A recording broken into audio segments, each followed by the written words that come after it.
Praise the lord. ఈ దినాన సంతోషం కొరకు చాలామంది డబ్బులు వెచ్చిస్తుంటారు.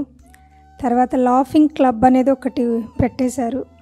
తర్వాత మన వ్యాయామంలో ఒక లాఫింగ్ కూడా ఒక సబ్జెక్ట్ లాగా చేర్చి సంతోషంగా ఉండడం ద్వారా అనేకమైనటువంటి హార్మోన్స్ రిలీజ్ అవుతాయని, తర్వాత హెల్త్ బాగుంటుందని, ఇలాగా హెల్త్ కాన్సెప్ట్ కింద సంతోషాన్ని ఈ ప్రపంచంలో చాలామంది చాలా రకాలుగా సంతోషాన్ని కొనాలని వాళ్ళు అనుకుంటున్నారు.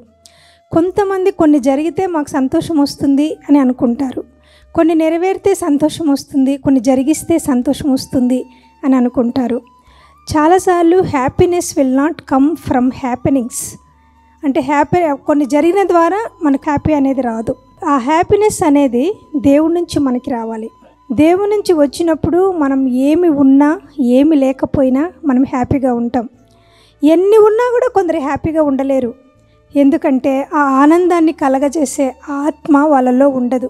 ఆ ఆత్మ, సంతోషాన్ని కలిగించే ఆత్మ లేనందును బట్టి వాళ్ళు ఆనందంగా ఉండలేరు. సో ఆనందాన్ని కొనుక్కోవాలని ట్రై చేస్తారు. ఆనందాన్ని కొనుక్కోవడానికి అక్కడ ఇక్కడ వాళ్ళు తిరిగి చూస్తారు, ఎంజాయ్ చేయాలని వాళ్ళు అనుకుంటారు. కానీ happiness will come from God. శాంతి అనేది, సంతోషం అనేది, సమాధానం అనేది దేవుడి నుంచి మాత్రమే మనకు వస్తుంది. దావీదు గారు ఎంతో ఇబ్బందికరమైనటువంటి పరిస్థితుల్లో ఆయన వెళ్తూ ఉన్నాడు. సొంత కుమారుని చేత తరమబడ్డాడు, సొంత పిల్లనిచ్చిన మామ చేత ఆయన తరమబడ్డాడు. తర్వాత తన యొక్క స్నేహితులు ఆయనను శపించారు. ఆయన వెళ్తూ ఉంటే ఆయన మీద రాళ్ళు వేయడానికి కూడా వాళ్ళు ఇష్టపడ్డారు. అటువంటి పరిస్థితుల్లో ఆయన వెళ్తూ ఉన్నప్పుడు ఆయన అంటాడు, దేవుడు నన్ను ఆనంద తైలంతో అభిషేకించాడు అని. మనం ఒకసారి కీర్తనలు 45:7 మనం చదువుకున్నట్లయితే సంతోషం అనేది, ఆనందం అనేది మనకి ఎలా వస్తుంది అనే విషయాన్ని మనం తెలుసుకుంటాము. నీవు నీతిని ప్రేమించి భక్తిహీనతను ద్వేషించుచున్నావు, కావున దేవుడు నీ దేవుడే చెలికాండ్ర కంటే హెచ్చగునట్లుగా నిన్ను ఆనంద తైలముతో అభిషేకించి ఉన్నాడు. నువ్వు నీతిని ప్రేమించి భక్తిహీనతను ద్వేషిస్తే ఆటోమేటిక్గా మనకు సమాధానము, సంతోషం అనేది వస్తుంది. ఎందుకంటే అది మనం కొనుక్కోవాలి అని అనుకుంటే, మనం భక్తిహీనతను ద్వేషించి దేవుణ్ణి ప్రేమించినప్పుడు మనకు సంతోషం అనేది ఆటోమేటిక్గా వస్తుంది. సో ఆయన సంతోషాన్ని మనకి ఇవ్వడానికి ఆయన ఆనంద తైలముతో మనల్ని అభిషేకించాల్సిన అవసరం ఉంది. ఒక్కసారి కొన్ని ప్రదేశాలకు వెళ్ళినప్పుడు విపరీతమైన దుఃఖము, విపరీతమైన బాధ, విపరీతమైన నిరాశ, డిప్రెషన్ కలుగుతుంది. ఎందుకంటే ఆ ప్రదేశాలలో ఉన్నటువంటి దురాత్మల ప్రభావం కావచ్చు, ఆ ప్రదేశాలలో ఉన్నటువంటి మనుషులు చనిపోయిన విధానాలు కావచ్చు. కానీ దేవుడు నిన్ను అభిషేకించినప్పుడు నీవు ఆనంద తైలము చేత నువ్వు అభిషేకించబడతావు. అలాగే దేవుని వాక్యం చెప్తుంది, నువ్వు ఎప్పుడూ సంతోషంగా ఉండాలని దేవుడు కోరుకుంటున్నాడు.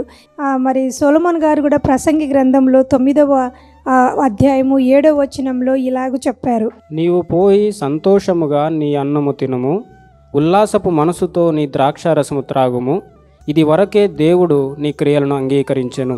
దేవుడు నీ క్రియలను అంగీకరించినాడు అని నువ్వు అనుకున్నప్పుడు, నేను చేసేది దేవునికి నచ్చుతుంది అని నువ్వు అనుకున్నప్పుడు, నన్ను ప్రపంచంలో ఎవ్వరు ఏమనుకున్నా నేను చేసింది దేవునికి నచ్చింది, నేను దేవుని చిత్తానుసారంగా నేను చేస్తున్నాను అని నువ్వు అనుకున్నప్పుడు, నువ్వు సంతోషంగా ఉండి నీ అన్నం తిని నీ యొక్క వస్త్రాలు ధరించుకొని నువ్వు ఆనందంగా ఉండాలని దేవుడు కోరుకుంటున్నాడు.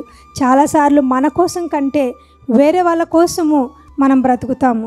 చాలాసార్లు వాళ్ళు ఏమనుకుంటున్నారో వీళ్ళేమనుకుంటున్నారో కాబట్టి వాళ్ళని సంతోషపెట్టడం కొరకు మనం దేవుని చిత్తము కాని విషయాలని చాలా చేస్తాము. దాని వలన మనం విపరీతమైనటువంటి వేదనను మనం అనుభవిస్తాము, అలాగే విపరీతమైనటువంటి దుఃఖాన్ని మనం తెచ్చిపెట్టుకుంటాము. కాబట్టి దేవుడు మనకిచ్చింది ఏంటి అంటే, మనం ఒకసారి ఫిలిప్పీలకు రాసిన పత్రిక 4వ అధ్యాయము 4వ వచనంలో మనం చూసుకున్నట్లయితే, ఎల్లప్పుడూ ప్రభువునందు ఆనందించుడి, ఎల్లప్పుడూ ప్రభువునందు ఆనందించుడి, మరలా చెప్పుదును ఆనందించుడి. కాబట్టి మనం ఆనందించడం ద్వారా, మనం సంతోషించడం ద్వారా, మన సహనాన్ని ప్రపంచానికి చూపడం ద్వారా మనం సంతోషంగా ఉంటాం. ఆ సంతోషంగా ఉండడము దేవుని చిత్తము, దుఃఖపడ్డము దేవుని చిత్తం కాదు. నువ్వు దుఃఖపడుతున్నావు, ఏడుస్తున్నావు, ఊరికూరికనే ఏడుస్తున్నావు. చాలామంది దేవుని దగ్గర పశ్చాత్తాపపడి ఏడవాలి తప్ప ఊరికనే కళ్ళలో ఊరికనే కారిపోతూ ఉంటాయి నీళ్ళు. అది కూడా దేవుని చిత్తానుసారం కాదు. కాబట్టి దేవుని చిత్తానుసారంగా దుఃఖపడవచ్చు, కానీ దేవుని చిత్తానుసారంగా అయితే మనం సంతోషించాల్సిన వాళ్ళంగా ఉన్నాం.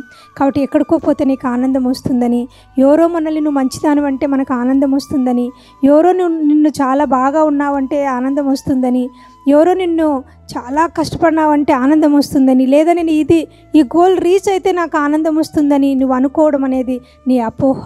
ఎందుకంటే సంతోషం అనేది దేవుని దగ్గర నుంచి వస్తుంది, ఆనందం అనేది నీ దగ్గర నుంచి వస్తుంది.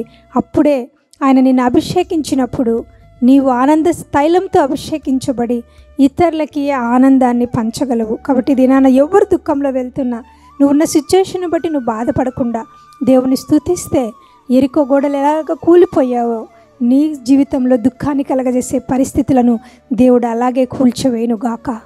ఆమేన్. Praise the lord.